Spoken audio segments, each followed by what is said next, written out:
You know, a lot of the times I find myself stuck trying to write my short films. So if this is your first time writing a short film, or if you're just not being able to get out of the writer's block, you're in good hands. So stick around. These 3 tips are sure to help you out or just bring you back to square zero. The writing process.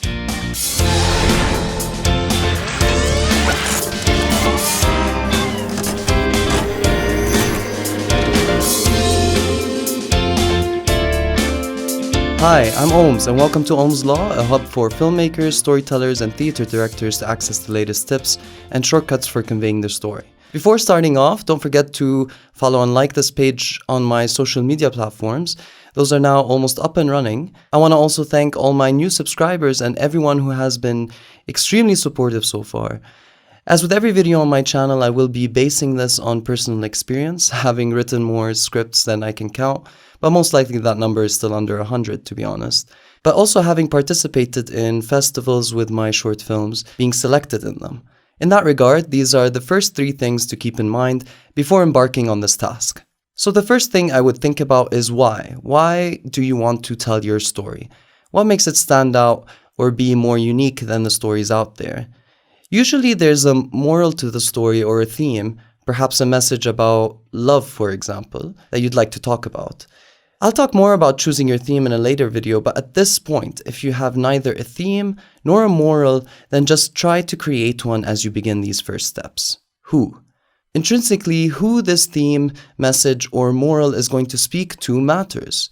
For those of you who haven't written anything before or have never written stories that will be shot in the short film format, this can be a bit difficult to answer. And the common answers are usually, oh, it's for everybody, the general audience. No, your primary focus in your short film should be to appeal to a very specific kind of audience. Think about gender, age, race, culture, religious background, you name it. Try also not to be too specific and alienate the majorities. If you want your message to reach a wide audience, then it should cater to them.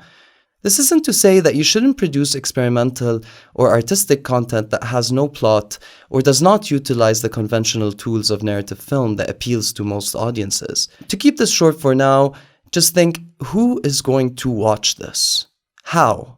Following up with my previous statement, think, how will my audiences be affected by this? This is probably the most difficult at this stage, especially if you haven't written anything before.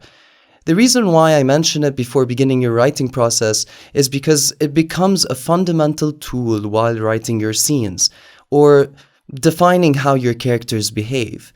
Each scene is divided into a beginning, middle, and end, and how the audience feels at every moment of the film, in every scene, is also important. Now that we have these 3 things in mind, let's look at my 3 tips or methods for writing original content for short film. These aren't the only ones, however, and I hope to expand on this topic in a later video, so please make sure to subscribe and hit that notification button to stay up to date and to help me grow this channel. Method 1, 2 points, or basically the start and end of your story. This can be in terms of plot. For example, at the beginning of the film, the world is on the verge of being destroyed, and at the end it's saved or it isn't. I prefer the latter. Or it can be in terms of characters and their arcs. I'll discuss character arcs in a later video, but briefly, it is an estimation of how much the character changes throughout the story. The steeper this arc is, the more likely their character has undergone change. Basically, you are deciding the beginning and end states of a character or a bunch of characters. If you have your theme at this point, or your message, or what your audience would like to get out of it, then determining the beginning and end points shouldn't be a big deal. Method 2, the 3-act structure. You've probably heard of this one as well. My take on it is to start with the previous method and work your way into solving the middle journey. Now, the 3-act structure is divided into several other plot points, each of which play a crucial role in determining how the climax will unfold. In Act 1, we must first be introduced to the character, the world, their habits, flaws, likes, and dislikes. Within the first few minutes, we must know enough about the character in order to encounter the inciting incident. The inciting incident is basically the moment whereby the protagonist or the hero of our story, or the main character, must make the first choice. This choice will affect them deeply and will eventually cause the climax that unfolds later on. This is then followed by doubts and concerns, basically second thoughts that the character is having. The end of Act 1 marks a new situation that our character is in.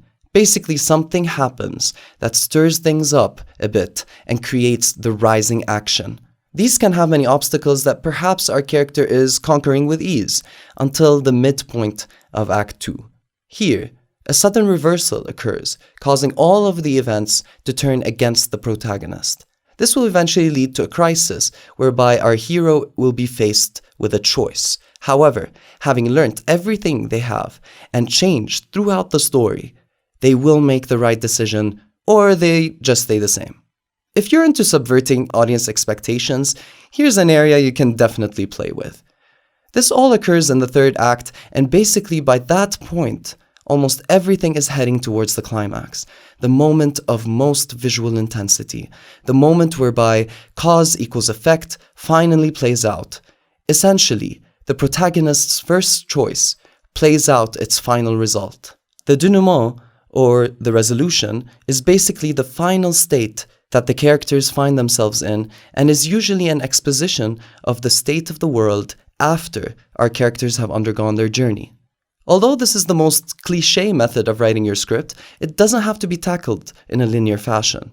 Oftentimes, you'll find yourself writing only specific sections, or you might have an ending but not a beginning, or vice versa. Whatever it is, don't feel stuck and just keep writing. Method 3. Personal experience. Sometimes it's hard to just get an idea out of nowhere, and trust me, real life offers plenty of opportunities to gather stories, character personas, and just content in general. But watch out, sometimes personal stories might not be that interesting or might mean more to you than they would to an audience. This is why knowing who you're targeting and how you want them to feel by the end of your story are important while trying to convey your personal experience. Personal experiences are most of the time different than the 3-act structure. They might not have a lot of drama, or maybe the characters don't change that much, or the change is not that apparent. In this regard, make sure to write several versions of your personal experience until you land on the one that gives you a strong theme. And that's it for now. If you're interested in learning more, please check out my online course on Udemy that tackles script writing for short films. Subscribe and hit that notification button to stay tuned every Wednesday for more videos. Share this video amongst your friends to help me grow this channel and be able to bring you more content like this. And as always, thanks for watching.